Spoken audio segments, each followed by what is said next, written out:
The Pokémon Trading Card Game is getting a 30th celebration set, launching worldwide this September. The set marks 3 decades of the physical card game and comes with a notable guaranteed inclusion, a foil Pikachu card in every pack. Anniversary sets in the TCG have historically driven significant collector and player interest, and the foil Pikachu guarantee is a deliberate callback to the original base set Pikachu that launched the entire phenomenon back in 1996. Minecraft's third game drop of 2026 has just been revealed, and it's centered on a brand new biome that fans are already treating as the best one the franchise has ever delivered. That's a bold claim for a game this old, but the community reaction has been immediate and loud. Minecraft's content cadence in 2026 has been noticeably aggressive, with 3 major drops in just 6 months. The game supports up to 4 players in co-op across its procedurally rich worlds, and new biomes tend to reshape exploration routes, resource logic, and community speed-run strategies all at once. 3 drops in 1 calendar year is a pace the player base hasn't seen in a long time. Fable has officially been delayed to February 2027, and the timing couldn't be more pointed. Xbox exec Matt Booty confirmed the slip, pulling Playground Games' action RPG reboot off the 2026 autumn slate ahead of Summer Game Fest season. The game is set in a reimagined Albion, a living open world built around reputation, dark humor, and a combat system that blends melee, ranged, and magic. Player choices shape how villagers and the wider world respond to the player's hero, with moral consequence baked into everything from property ownership to romance.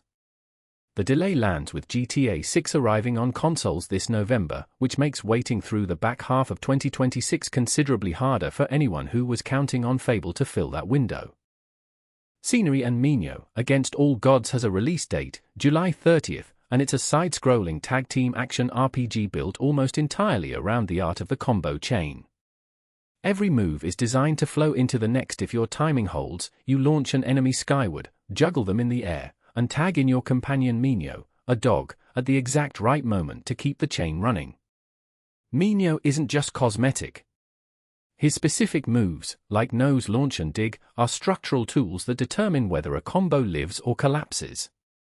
The story centers on the reborn god Augur, a short-tempered deity of rock and magma with an axe to grind, and the game gradually pulls in fallen gods and washed-up warriors as the world destabilizes.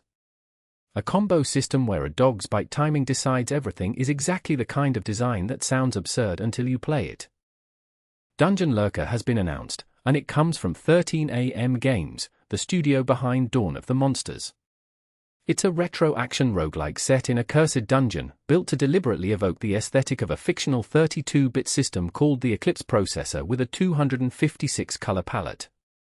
Over 30 levels descend into real-time combat against ghouls, goblins, and werewolves, with spells, potions, and upgrades unlocked between surface runs.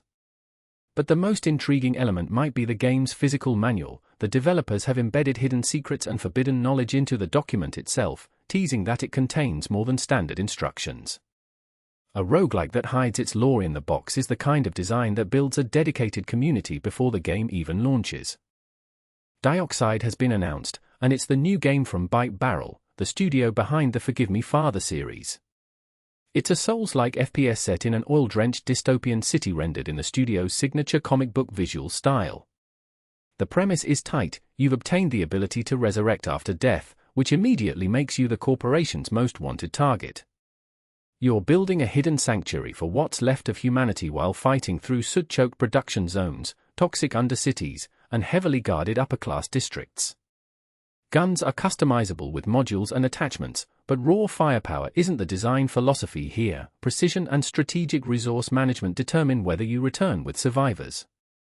The moral wrinkle is that you can either protect the people you rescue or strip them for resources, mirroring the same exploitation you're fighting against. Gravity Circuit 2 has just been announced, and it's a direct sequel to the critically praised original. It's a side-scrolling action platformer, but the defining new addition is a second playable character, Cable, the Power Circuit, who plays completely differently from returning protagonist Kai. Kai brings the original's close-quarters grappling and hookshot combat.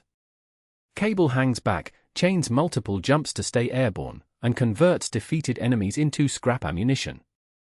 Both characters run through the same campaign, but the experience diverges enough that every stage genuinely warrants 2 playthroughs. Boss fights reward circuit shards that unlock abilities, booster chip stack to amplify stats, and up to 4 burst techniques can be slotted for devastating finishes. The original built a reputation on tight platforming and a strong soundtrack from Dominic Ninmark, and that composer is returning for the sequel.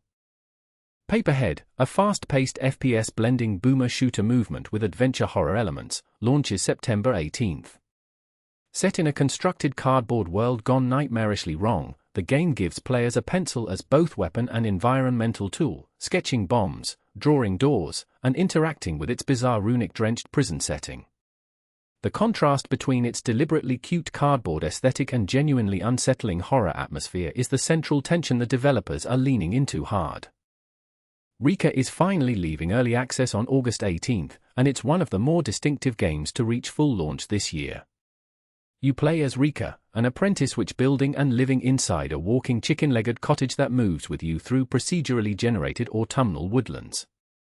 The game blends exploration, foraging, quest-solving, and building. You can tame wildlife, help or hinder villagers, and slowly uncover the darker secrets buried in the legend of Baba Yaga.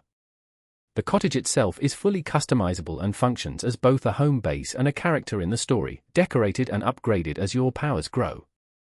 After time in early access being shaped by player feedback, the 1.0 launch arrives with the full arc of REKA's journey intact. Eternal Palace Sakura, an anime-inspired 3D action roguelite, is launching this fall.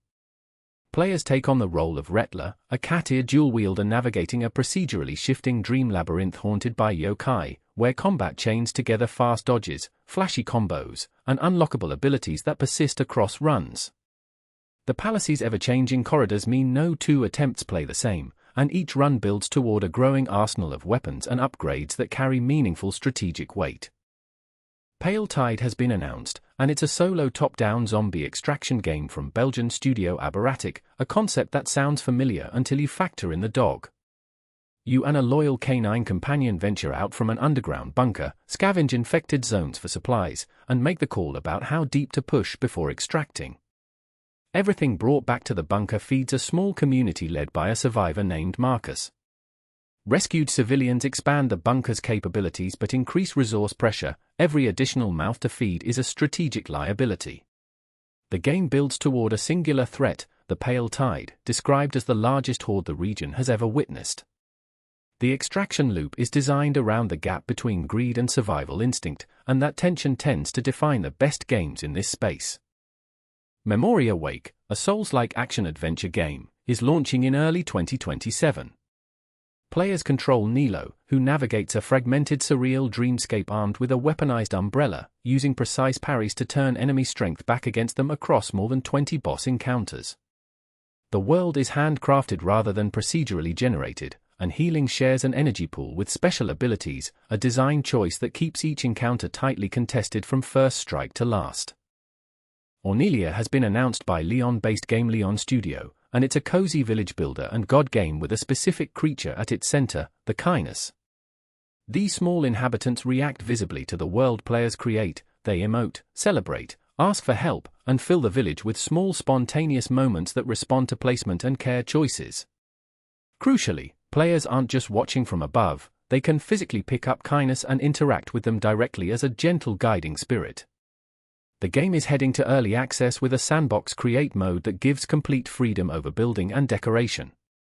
A full narrative adventure mode, focused on restoring the valley's legendary Kiskanu tree, is planned for the eventual 1.0 release. Over 30 professions for the Kynus are targeted by launch, with the early access roadmap shaped by player feedback. Chivalware has been announced, and its core loop is the most genuinely unusual thing revealed today. You're a disc knight, a warrior wielding colored weapon discs, fighting in real time on a grid battlefield where charging your weapons requires matching colored tiles in the environment. While you're doing that, you're simultaneously dodging enemy attack patterns.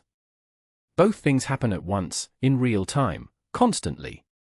The result is a tile-matching puzzle game crossed with a reflex-based action roguelike, and the tension between those two demands is the entire game. For playable knights each bring a distinct mechanic, over 80 weapons and 150 upgrades create meaningful build variety, and the roguelike structure means defeat unlocks new possibilities rather than just resetting the run. Publisher lineup includes the Arcade Crew and Imperfect Games. Theos, Cities of Myth has been announced by publisher Dotemu and developer Triskel Interactive, the team behind Pharaoh, A New Era. It's a strategic city builder set in a mythologized ancient Greece where history and legend coexist, and the choice of patron deity from a roster of 7 Olympians shapes the entire arc of development. Road networks, supply chains, production facilities, philosophy schools, and temples all feed into a complex ecosystem that must balance citizen needs against divine demands. The world isn't static, neighboring city-states grow alongside the player, reacting to decisions and shifting the region's balance of power. Players can form alliances, develop trade routes, or raise armies to defend or conquer rivals. Having the Pharaoh, A New Era team working in a Greek setting feels like a natural extension of everything that made that revival work. EMPULSE, a fast-paced 6v6 movement shooter from 1047 Games, has received its first trailer. Players wall run, grapple, use holojumps, and alter surfaces with PAINT bombs across the vertical streets of a post-utopian city called Freehold.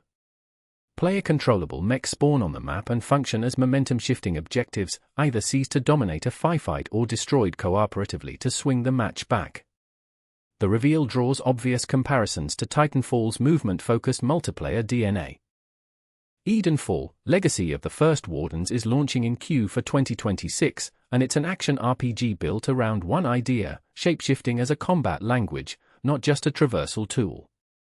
Player character Venya transforms seamlessly between human, wolf, raccoon, and raven, with each form contributing distinct attacks that chain together into fluid combos, raccoon's nimble strikes flowing into wolf's feral fury, capped with a human finishing blow. The world responds to victory directly, defeating enemies and conquering bosses causes visibly corrupted areas to bloom back to natural life, making environmental restoration a real-time record of the player's progress. A Spirit Fox companion travels with Venya throughout. Early previews have called out the multiform combat system as genuinely innovative, which is rare praise for a genre where combat systems are the most scrutinized element. Lucid Falls has dropped its second trailer, and Eldemar Studio is making a specific argument about what horror can be. You're trapped inside a lucid dream, and the primary tools aren't weapons, they're gravity, space, and time, manipulated to navigate impossible environments and solve reality-bending puzzles. Combat does exist, against grotesque creatures the developers describe as born from nightmare, but the studio has been explicit that atmosphere is the central design pillar. The game isn't trying to scare through jump scares or monster design alone, it's trying to make the world itself feel wrong in ways that build sustained dread. The second trailer reinforces that the environments are doing the heaviest lifting, surreal, shifting, and cinematic. A horror game where the gravity is the antagonist has a very specific kind of tension that's hard to replicate. Silver Pines, a survival horror Metroidvania, launches October 8th. Set in a half-forgotten small American town, the game follows private investigator Red Walker as he searches for a missing musician and spirals into a nightmarish descent beyond his control. With limited inventory space and scarce resources, every bullet and healing item carries weight, unlocked doors and hidden paths gradually open as better tools are found, a structure that keeps both tension and exploration tightly intertwined throughout.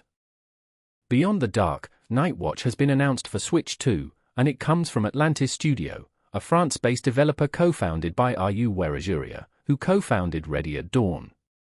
That studio produced The Order, 1886 and the acclaimed God of War titles on PSP, establishing a pedigree built around cinematic presentation and strong art direction.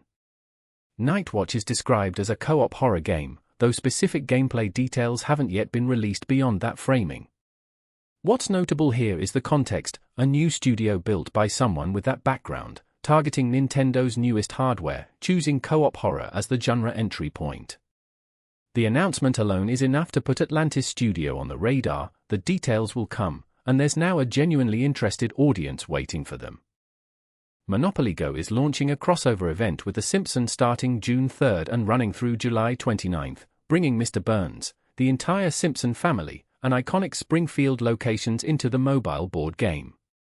The event was developed in partnership with the team behind the animated series, with Springfield locations redesigned in Monopoly Ghost visual style.